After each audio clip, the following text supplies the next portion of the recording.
Q2 is the charge of a second particle.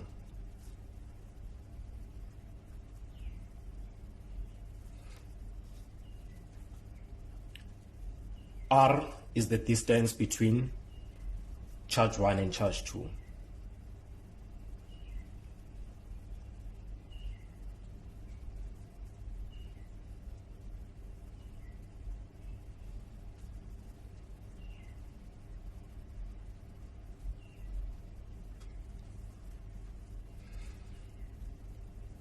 So this Coulomb law is very important and is going to be applied in a number of cases.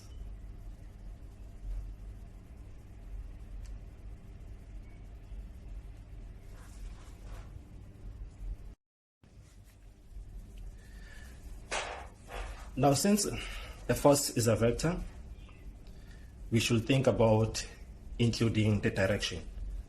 So we can rewrite the Coulomb's equation as F equals to Q charge 1 charge 2 over R squared in an n hat direction. So where in this case the n hat is along the line from Q1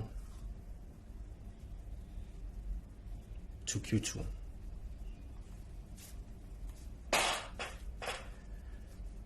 Now let's say we take an electron,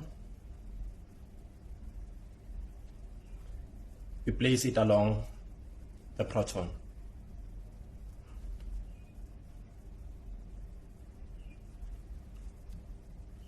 We have a positive and a negative separated by distance r, or they are r long apart. So I must figure out the force on an electron due to the proton. Because they are opposites, they attract, so the force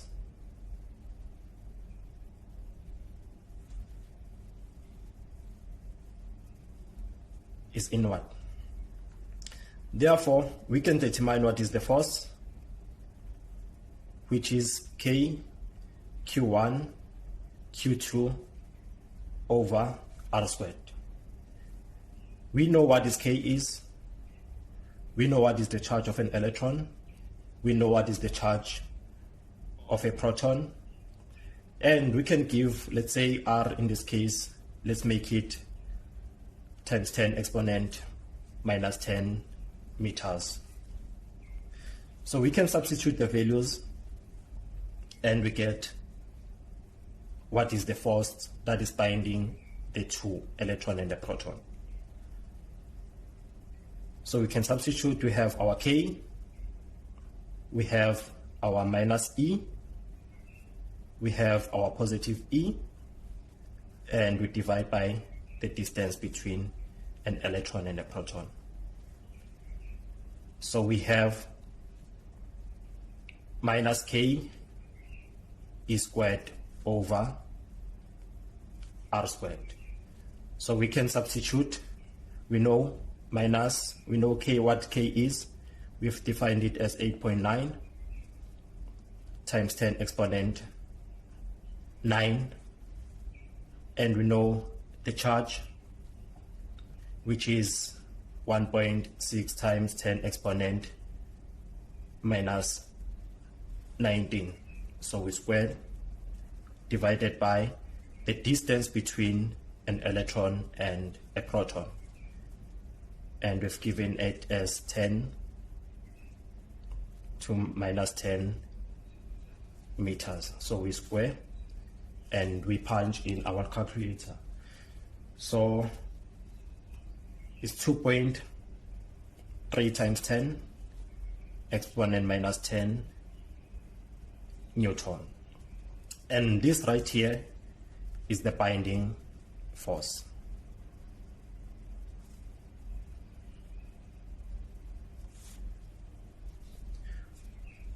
which is the force that binds an electron into a proton.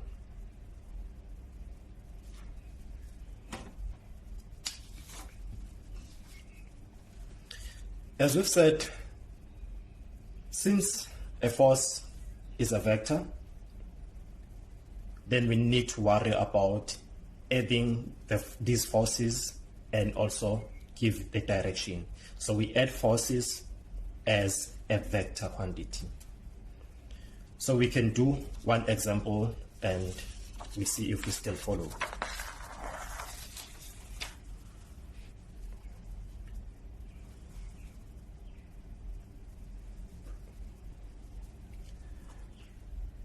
Let's say we have a Cartesian plane.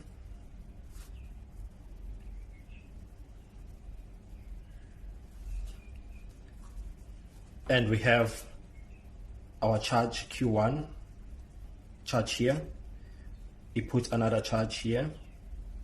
And we put another charge here.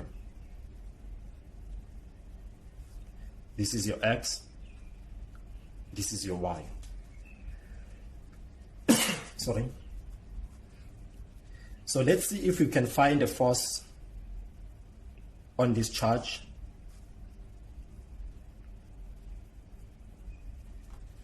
Which is due to charge 1 and charge 2. Let's assume that all the charges are positive. So these three Q's are greater than 0. All these charges are greater than 0. They are positive. So we can determine what is the binding force or the resultant force of Q1 and Q2 on this charge here. So as we've said, the direction is from charge 1 to another charge. So we can extend it. And let's name this force as F2. We also have a force from this charge to this charge, and we can name it as F1. So the resultant force, let me use another pen. The resultant force will be along the x-axis, and I can define it as F3.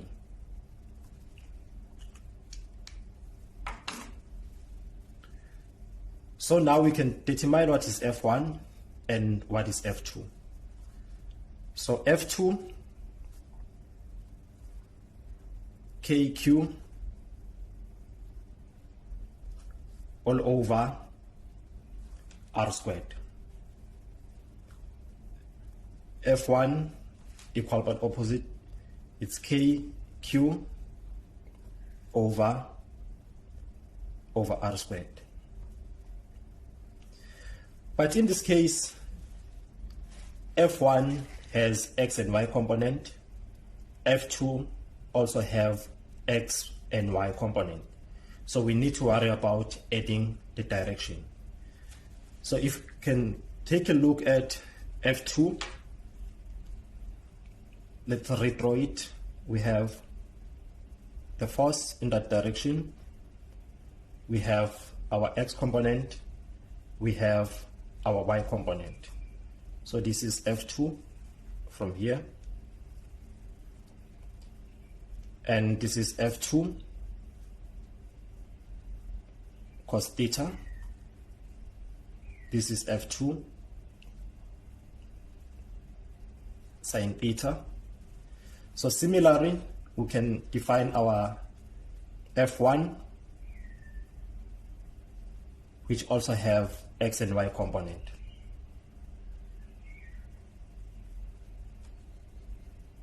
This is F1 pulling it down.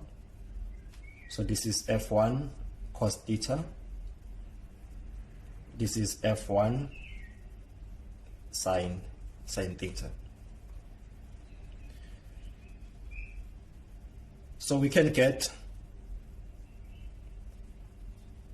the resultant, which is equals to F1 plus F2.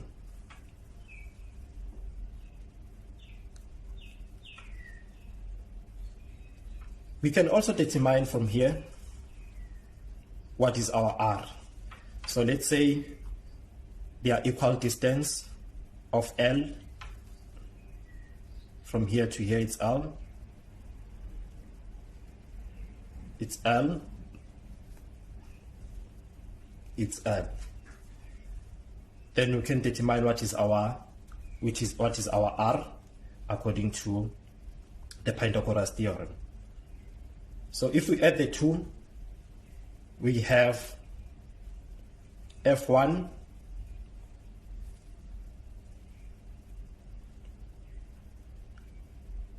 our F1 will be F1 the cos of theta in an I direction minus F1 sin theta in a J direction. F1 sign is pulling it down, so that's why we say it's negative. So what about F2?